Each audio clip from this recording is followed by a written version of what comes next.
Thank you all for coming today. I'm Mike Bishop, the police chief for the Longview Police Department. Like Christy said, I have a brief statement here that I'd like to read, and then I'll answer a few questions, and Christy will have a handout at the end of the release. On August 25th, 2015, at 3:42 a.m., Longview police officers were investigating suspicious activity at 559 Moberly Avenue. An individual later identified as 17-year-old Joshua Kennan Thomas was in the parking lot of this our store. As Thomas walked around the corner of the store where officers were standing, he produced what appeared to be a handgun out of the waistband of his pants. One Longview officer fired his weapon several times, striking Thomas. Thomas was transported to Good Shepherd Medical Center with non-life-threatening injuries.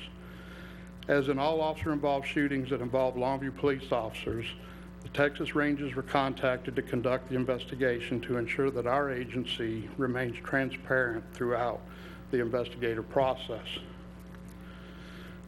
During the course of the investigation, police were able to determine that the weapon the suspect had was a Umarex SA-9 CO2 powered pistol.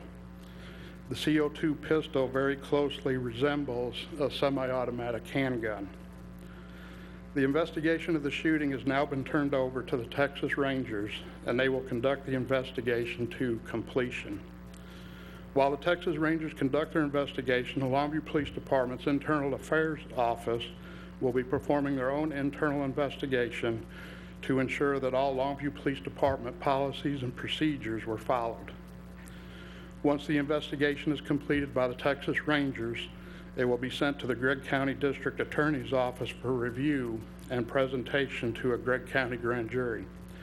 The 3 officers have been placed on routine, paid, administrative leave as part of this ongoing investigation.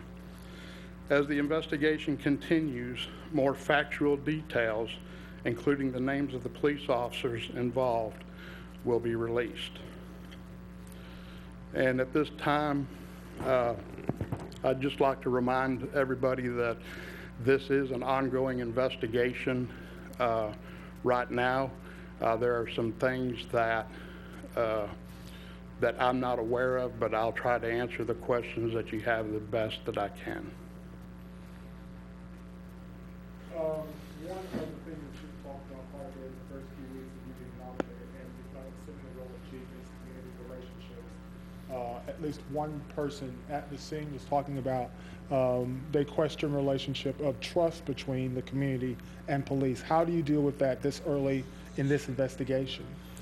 Well, these are things that we have to work through by being transparent and talking about the situation that occurred early this morning, and keeping you informed during the investigative process. I didn't have any questions. Chief Bishop, when were the Texas Rangers called in, and is that time period standard with investigations for police-involved shootings? Yes, the Texas Rangers were called in shortly after I was notified of the shooting, so they were there shortly after the incident had occurred. And for some agencies, it is standard to bring an outside agency in to conduct these types of investigations so that the investigation is an impartial investigation into the incident.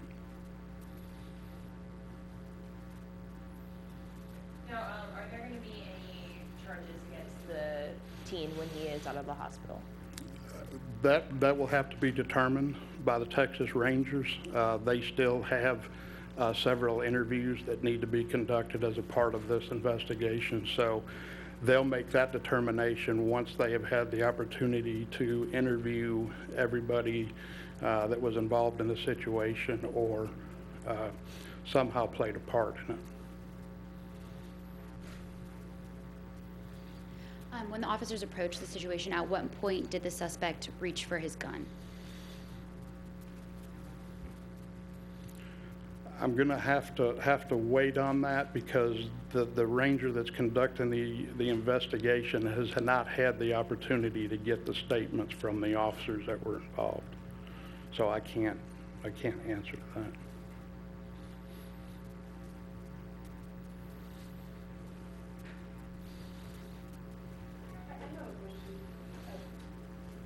Chief, that particular strip from Cotton to Young, I work there, my office is there, I'm just 2 buildings from where this incident happened.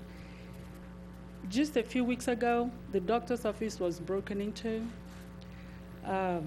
Prior to that, I personally called the police because somebody was pounding on my door right at 10 o'clock. My question is, do you see where probably extra patrol is going to be needed there just for a while to be able to really find out what is going on between Cotton and Young Street? We have had some calls in that particular area over the last couple months. The officers were aware of what was going on at that location. That's last night when this incident occurred. That's what they saw. They saw some activity going on that was suspicious, so they stopped, called a couple other officers over there to investigate the activity, and then the incident happened.